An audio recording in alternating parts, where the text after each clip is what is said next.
বিশ্বের অন্যতম ক্ষমতাধর দেশ যুক্তরাষ্ট্র বিভিন্ন সময় নানা ইস্যুতে উত্তপ্ত থাকে এই দেশটি। সেই ধারাবাহিকতায় এবারে শাটডাউন কর্মসূচি শুরু হলো দেশটিতে। অনির্দিষ্টকালের জন্য হয়তো অচল হতে চলেছে ট্রাম্প প্রশাসন, কিন্তু হঠাৎ কেন এই শাটডাউন কর্মসূচি, এ নিয়ে বিস্তারিত জানাচ্ছেন শিহাব ইসলাম।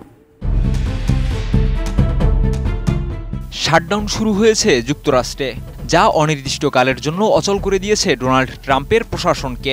মার্কিন সিনেটের সদস্যরা সরকারি তহবিল সংক্রান্ত একটি গুরুত্বপূর্ণ বিল নিয়ে একমত হতে পারেননি, তাই শুরু হয়েছে এই শাটডাউন।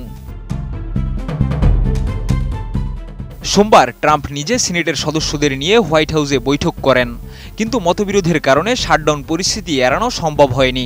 এরপর স্থানীয় সময় মঙ্গলবার রাত 12টা থেকে আনুষ্ঠানিকভাবে দেশটিতে শুরু হয় শাটডাউন কর্মসূচি। যুক্তরাষ্ট্রে অর্থবছর শুরু হয় 1 অক্টোবর থেকে, তাই সরকারি দপ্তরে কাজ চালানোর জন্য অক্টোবরের আগে প্রতি বছর কংগ্রেসকে অর্থ বরাদ্দ করতে হয়।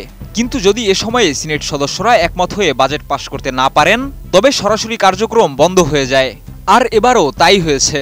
100 সদস্যের মার্কিন সিনেটে রিপাবলিকানদের সংখ্যা 53 হলেও একে পাশ করার জন্য অন্তত 60টি ভোট প্রয়োজন ছিল, কিন্তু 47-53 ভোটে তা প্রত্যাখ্যাত হয়। RICL TMX, যুগের পর যুগ স্থাপনা থাকে মজবুত। ফলে শাটডাউনের পরিস্থিতি সৃষ্টি হয়, যার প্রভাব পড়বে যুক্তরাষ্ট্রের সকল দপ্তরে। তবে জরুরি পরিষেবা যেমন হোমল্যান্ড সিকিউরিটি, শুল্ক এবং সীমান্ত রক্ষা, সিক্রেট সার্ভিস এবং নাগরিকত্ব ও অভিবাসন পরিষেবা চালু থাকবে। এছাড়া বয়স্ক নাগরিক ও প্রতিবন্ধীদের জন্য সামাজিক সুরক্ষা ভাতাও চালু থাকবে।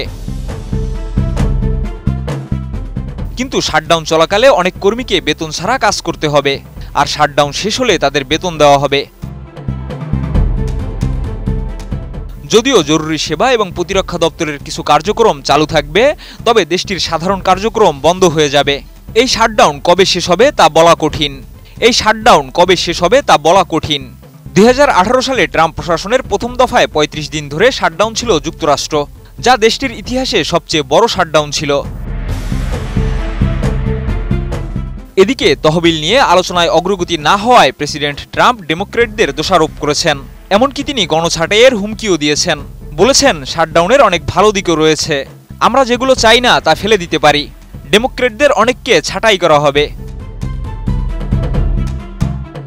যুক্তরাষ্ট্রের জনগণ এখন অপেক্ষা করছে শাটডাউন পরিস্থিতি কখন সুরাহা হবে, আর এই অচল অবস্থা দেশের অর্থনীতি এবং সাধারণ জীবনযাত্রার উপর কী ধরনের প্রভাব ফেলবে তা দেখার জন্য।